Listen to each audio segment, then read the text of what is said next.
Israel could become the first ever country to be formally designated as United States' major strategic ally. The ambitious goal is apparently on the agenda at the annual American-Israeli Public Affairs Committee gathering that's kicking off in Washington, known as AIPAC. If the plan becomes legislation, it could oblige the U.S. to support Israel diplomatically and militarily if it strikes Iran. Let's now talk about whether AIPAC's bark is worse than its bite with diplomatic campaigner Robert Nyman. Thank you for being with us. I want to start with Israel, of course, being a faithful ally since the foundation of the state to the U.S. Why does it need to become official? Why the formalization? Well, according to lobbyists associated with the American-Israel Public Affairs Committee, it has exactly to do with the coming threat of budget cuts.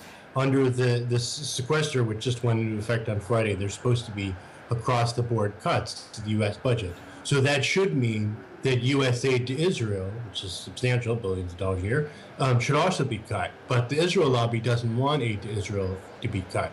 So their long game is that with this designation of major strategic ally, they would move things that are currently paid out of U.S. aid to Israel into the base Pentagon budget. They would argue, well, this is about the national security of the United States, so it should be in the base Pentagon budget.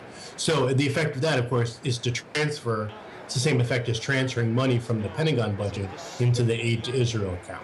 So their goal here is to exempt aid to Israel from the so-called across-the-board cuts. But of course, they don't want to announce that on the marquee because Americans are going to be told that, oh, now we have to cut, Head Start, early childhood education, because of these sequester cuts. But meanwhile, aid to Israel is going to be protected.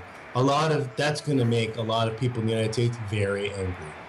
All right, so it's clear how Israel would benefit from this, but the U.S. rubber stamping this status, how do they benefit from it?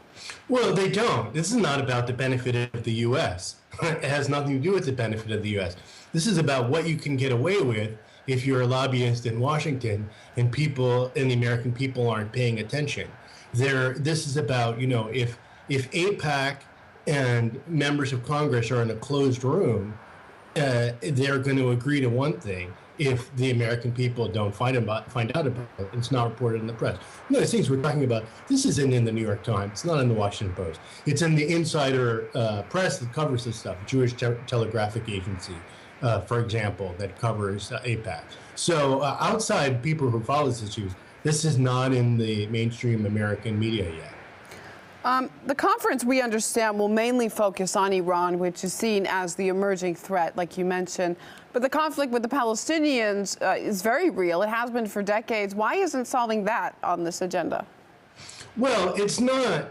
The American-Israel Public Affairs Committee doesn't want to solve the Israeli-Palestinian conflict. They're completely content with the status quo. They want Israel to retain control of the West Bank. They want Israeli settlements in the West Bank to expand. So they're completely happy with that. In fact, the focus on Iran, which they did, these are the people that do a lot to drive the focus on Iran, the American-Israel Public Affairs Committee and the Israeli government, which is like, two twin brothers. This focus on Iran actually helps them change the channel from the Israeli-Palestinian conflict. They don't want anybody to think about that at all, talk about that. I was like, oh no, emergency, Iran, Iran, Iran. Don't think about, 3 million Palestinians who don't get to vote for the government that rules their lives while their neighbors can serve in the Israeli Knesset. Robert Nyman, Policy Director at Just Foreign Policy, live with us on the line from Washington. Thanks for your analysis.